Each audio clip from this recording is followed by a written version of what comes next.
এটা বিজেপি কখনো চায় না মেয়েরা মাথা তুলে দাঁড়ায়।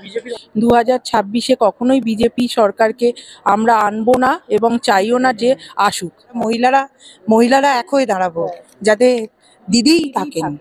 থাকতেন তো বস্তিতে এখন, থাকতেন তো বস্তিতে এখন। কিন্তু একজন শিক্ষিত মানুষ, উনি এইভাবে বলছে কি করে? একজন মহিলাকে বস্তির মানুষরা কি মানুষ না? বিজেপির তো এটাই কালচার। উনি তো প্রথম থেকেই মমতা ব্যানার্জিকে দেখতে পান না। মমতা ব্যানার্জির নামে যা ইচ্ছা তাই বলে দেয়। ওনার এইটাই হচ্ছে কালচার। ওনাকে অপমান করা মানে একজন মহিলার মানে আমাদের বাংলার ঘরের প্রতিটি মহিলাকে অপমান করা। আমরা দিদিকে অন্ধের মতো ভালোবাসি। আমরা কিছু টাকা পয়সা পাওয়ার জন্য না। আজ দিদি 1000 টাকা করে দিচ্ছেন, একদিন তো দিতেন না। দেশের মুখ্যমন্ত্রী, যেটা সে যদি বস্তি মেয়েও হয়ে থাকে, সে যে গর্বিত আমরা মুখ্যমন্ত্রী লড়াই করে হয়ে উঠেছেন। হ্যাঁ, দিদিকে ভালোবাসবো না কাকে ভালো? দিদি যেরকম আমাদের জন্য করছে, ভালোবাসতেই তো হবে দিদিকে, না? সাহায্য করেছেন মমতা ব্যানার্জি যেভাবে মহিলাদের পাশে দাঁড়ান। বিজেপিকে একবার একটু মহিলাদের পাশে দাঁড়িয়েছেন? এই যে সমানে গ্যাসের দাম বাড়িয়ে যাচ্ছেন, পেট্রোলের দাম বাড়িয়ে যাচ্ছেন, এতে তো মহিলাদের ওপরই চাপটা এসে পড়ছে। যে যার নীতিতে চলে, আমাদের তো বলার এখানে কিছু নেই। আমরা ভালোবাসি মমতা ব্যানার্জিকে, এইটুকু জানি। আমরা অন্তর থেকে ভালোবাসি। হ্যাঁ, আমরা তাদের প্রতিবাদ করতে পারি। আপনি যখন বলছেন ভালোবাসি, এই ভিডিওটা আমরা যখন সোশ্যাল মিডিয়াতে পোস্ট করব, তখন অনেক বিজেপি সমর্থকরা বলবে যে ভাতাখোর বা লক্ষ্মীর ভান্ডার পায় তাই ভালোবাসি। আমরা দিদিকে অন্ধের মতো ভালোবাসি। আমরা কিছু টাকা পয়সা পাওয়ার জন্য না। আজ দিদি 1000 টাকা করে দিচ্ছেন, একদিন তো দিতেন না। আজকে যে এনারা 3টে এতে এসছেন, এরা তো দিতেন না। তখন থেকে আমরা দিদিকে ভালোবাসি। মুখ্যমন্ত্রী বলছে বস্তির মেয়ে বলে আক্রমণ করছেন একজন কেন্দ্রীয় মন্ত্রী, তিনি একজন অধ্যাপক সুকান্ত মজুমদার। এটা সম্পূর্ণই তার ব্যক্তিগত এবং তার শিক্ষা অভাব। সেই জন্যই কখনো একটা মহিলাকে এত বড় অসম্মান করা বা কখনোই উচিত না। বিজেপির তো এটাই কালচার। এই কারণেই আশা করি 2026-এ কখনোই বিজেপি সরকারকে আমরা আনবো না এবং চাইও না যে আসুক। আমরা ভোটটাই দেব না, এই আশাই করি আমরা ভারতবাসী। অবশ্যই আমরা দিদি দেবই, আমরা দিদিকেই ভোট দেবো। 26-এ আমরা আসতেই দেবো না। আমরা মহিলারা এক হয়ে দাঁড়াবো যাতে দিদিই থাকেন। কিন্তু একজন শিক্ষিত মানুষ, উনি এইভাবে বলছে কি করে? একজন মহিলাকে বস্তির মানুষরা কি মানুষ না? তারা কি মানুষ না? এইভাবে একজন দেশের মাননীয় মুখ্যমন্ত্রী তাকে এই ভাষায় কথা বলছে, এতেই তো তার পরিচয় পাওয়া যাচ্ছে।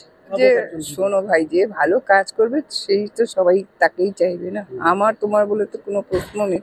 দিদি ভালো কাজ করছে না, আমরা তাই দিদিকে চাইছি।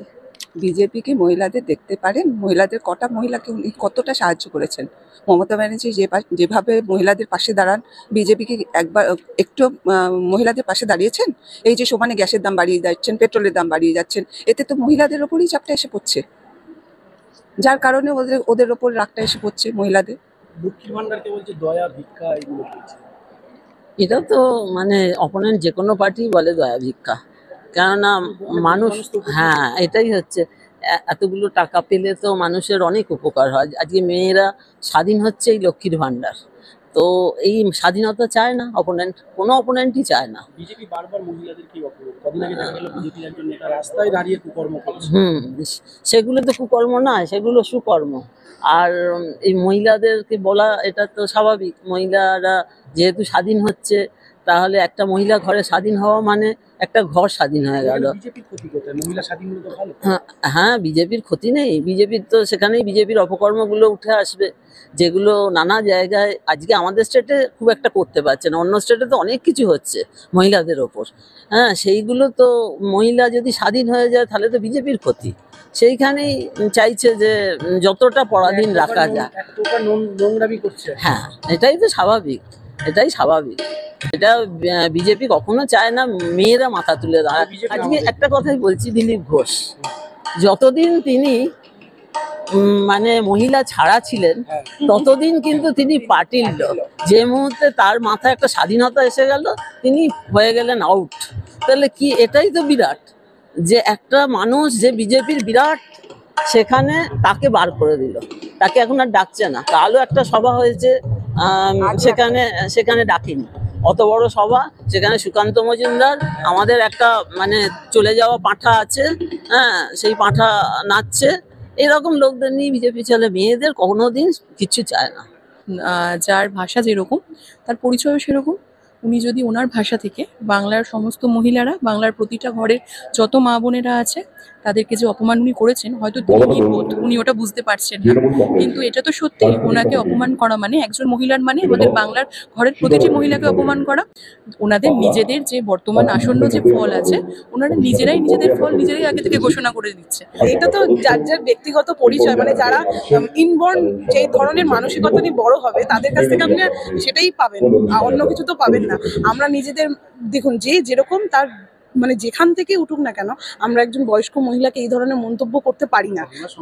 সংস্কৃতি যায়, এটা তো যায় না, না আপনারাই বুঝুন তাহলে। ওনারা কি সম্বন্ধে কিছু বোঝেন তো নয়, বাংলাতে থাকেন, সংস্কৃতি সম্পন্ন। আমাদের হিন্দু, আমরা বাঙালি, আমাদেরকে বড়দেরকে আমাদের শ্রদ্ধা করা, বা যেটা আমরা ছোটবেলা থেকে আমাদের ঘরের একটা শিশুকেও সেটা আমরা শেখাই। একদম একদম সেইখানে ওনাদের ওইটুকু বোধই যখন নেই, তখন তার বাইরে আর ওনাদের কাছে কি বলার আছে, আশা করাই যায় না কিছু আর। মুখ্যমন্ত্রীকে বস্তির মেয়ে যে বলছে, আমরা কি, এটা তো খুব ঘৃণাজনক কথা। আমরা নিজেরাও মহিলা এবং আমাদের গর্ব যে সে একটা দেশের মুখ্যমন্ত্রী, যেটা সে যদি বস্তি মেয়েও হয়ে থাকে, সে যে গর্বিত। আমরা মুখ্যমন্ত্রী লড়াই করে হয়ে উঠেছেন এবং একদিন অনেক লড়াই করেছেন, মার খেয়েছেন, সব খেয়ে তিনি আমাদের জন্য উঠেছে। আমাদের মেয়েদের এই গর্বিত এবং আমরা সম্মানিত এই মহিলার জন্য আমরা খুব নিরাপত্তা বোধ করি।